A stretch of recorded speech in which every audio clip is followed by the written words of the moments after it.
नमस्कार दोस्तों, मैं राजकुमार मौर्य प्रखर इंडिया यूट्यूब मंच पे आपका स्वागत है। बड़ी खबर आ चुकी है भारतीय जनता पार्टी से।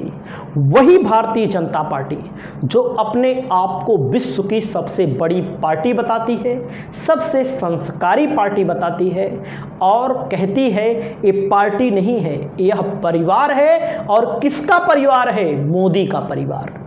2024 के लोकसभा चुनाव के बाद जब से रिजल्ट आया है, प्रधानमंत्री नरेंद्र मोदी जी तीसरी बार प्रधानमंत्री के पद पर बैठे हैं। लेकिन जब से सरकार बनी है, मोदी जी लगातार पीछे हटते जा रहे हैं। यानी कि विपक्ष अगर ज्यादा हमलावर होता है तो अपने ही निर्णय से, अपने ही फैसलों से पीछे हट लेते हैं और लगातार गायब से दिख रहे हैं।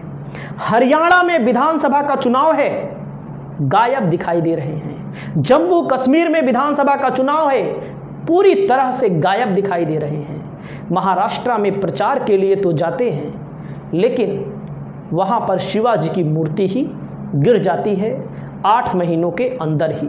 जो दावा किया जाता है विकास का, सारे विकास की पोल खुल जाती है। अब बीजेपी के अंदर इतना बड़ा घमासान मच चुका है, ना तो राष्ट्रीय अध्यक्ष जेपी नड्डा जी, ना तो अमित शाह, जिनको चाणक्य बताया जाता है, जिनको बताया जाता है कि हारा हुआ चुनाव जिता सकते हैं, और मोदी जी का चेहरा दिखा दिखा करके जो बीजेपी चुनाव जीती थी, जो कांग्रेस मुक्त भारत की कल्पना की थी, अब कहीं ना कहीं बीजेपी ही कांग्रेस युक्त हो गई है। और लगातार कांग्रेस का ग्राफ बढ़ता जा रहा है और बीजेपी के अंदर घमासान मचा हुआ है। बीजेपी के अपने बेगाने हो चुके हैं। बीजेपी के अपने लोग इस्तीफा दे देकर भाग रहे हैं। जिनको पार्टी ने पैसा कमवाया, जिनको पार्टी ने आगे बढ़ाया, वही बीजेपी के साथ नहीं है। यानी कि अपने ही बेगाने हो रहे हैं। बड़ी खबर है दोस्तों, अब आप देखिएगा, लंबी चौड़ी लिस्ट है जिन्होंने बीजेपी के साथ काम किया और बीजेपी की खिलाफ बगावत कर दी है। बगावत करने वाले नेताओं के नाम मैं आपको बताता हूं, इनकी स्थिति के बारे में मैं बताता हूं। हिसार से सावित्री जिंदल का निर्दलीय चुनाव लड़ने का ऐलान हो चुका है। अब आप सोचिए, सावित्री जिंदल कोई ऐसे वैसे व्यक्ति नहीं है, ऐसी वैसी कार्यकर्ता नहीं है।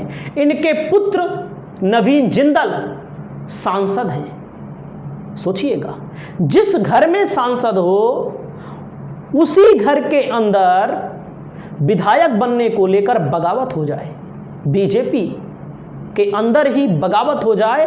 यानी कि बेटा बीजेपी का सांसद और माताजी बीजेपी के खिलाफ निर्दलीय चुनाव लड़ने का ऐलान। इसका मतलब क्या है, आप लोग बताइएगा। रनिया से रणजीत चौटाला का निर्दलीय चुनाव लड़ने का ऐलान। मंत्री जी थे, कैबिनेट मंत्री थे, पैसा कमाया, नाम कमाया, पद लिया, भविष्य में भी लेते रहेंगे। लेकिन इन्होंने भी ऐलान कर दिया है कि अब हम निर्दलीय चुनाव लड़ेंगे, क्योंकि बीजेपी ने टिकट काट दिया है या तो बीजेपी ने टिकट नहीं दिया है। अगला नंबर, रतिया के मौजूदा विधायक का टिकट बीजेपी ने काटा। जिस बीजेपी ने पिछली बार टिकट दिया होगा, उसी बीजेपी को इन्होंने आंख दिखा दी है और कह दिया है कि हम मोदी जी के चेहरे को नहीं मानते, हम अमित शाह की बात को नहीं मानते, जेपी नड्डा की बात को नहीं मानते, हम निर्दलीय चुनाव लड़ेंगे। विधायक जी ने भी ऐलान कर दिया है। सोनीपत से विधायक व मंत्री कविता जैन ने भी बीजेपी को देख लेने की धमकी दे दी है।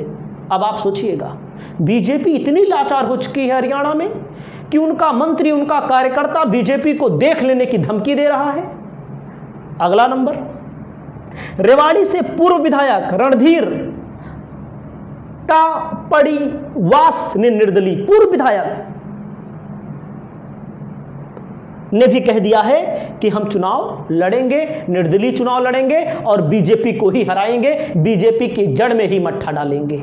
अब आप समझिएगा, सभीतों से पूर्व विधायक व बीजेपी नेता जसवीर देसवाल ने निर्दलीय चुनाव लड़ने का ऐलान कर दिया है।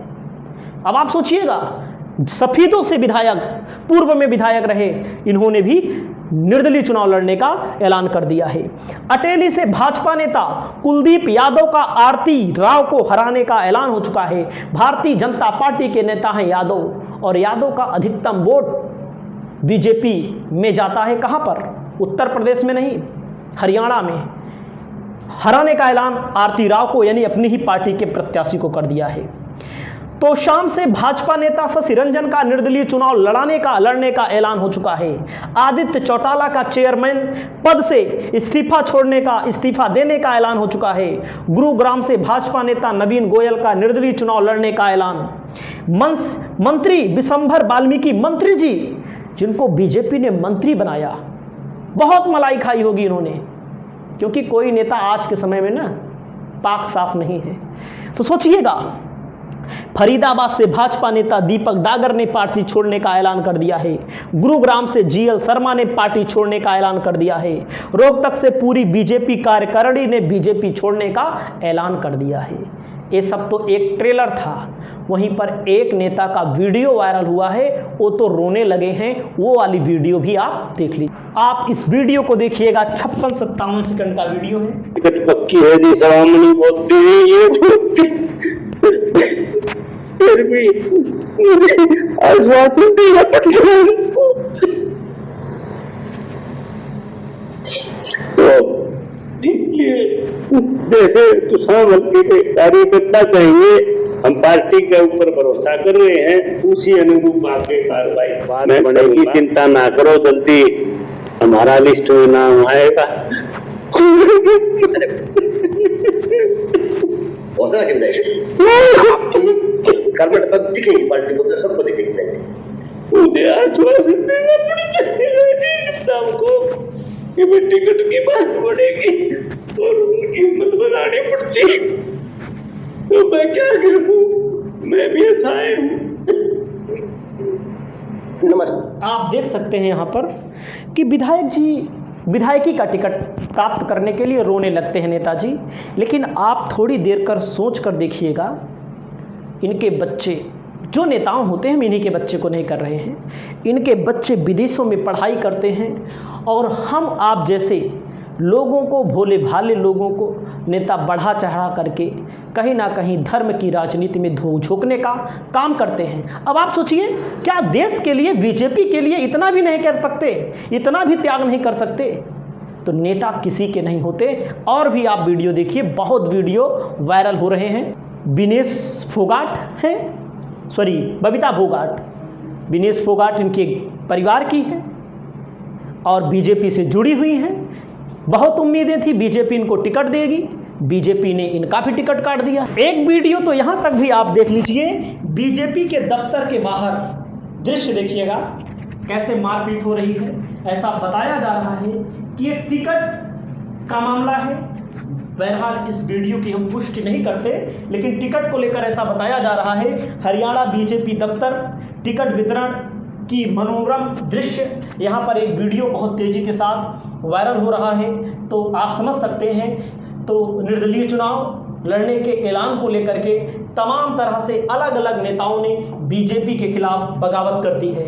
यहाँ पर देखिएगा, हरियाणा चुनाव को लेकर के एक और वीडियो सामने आया है।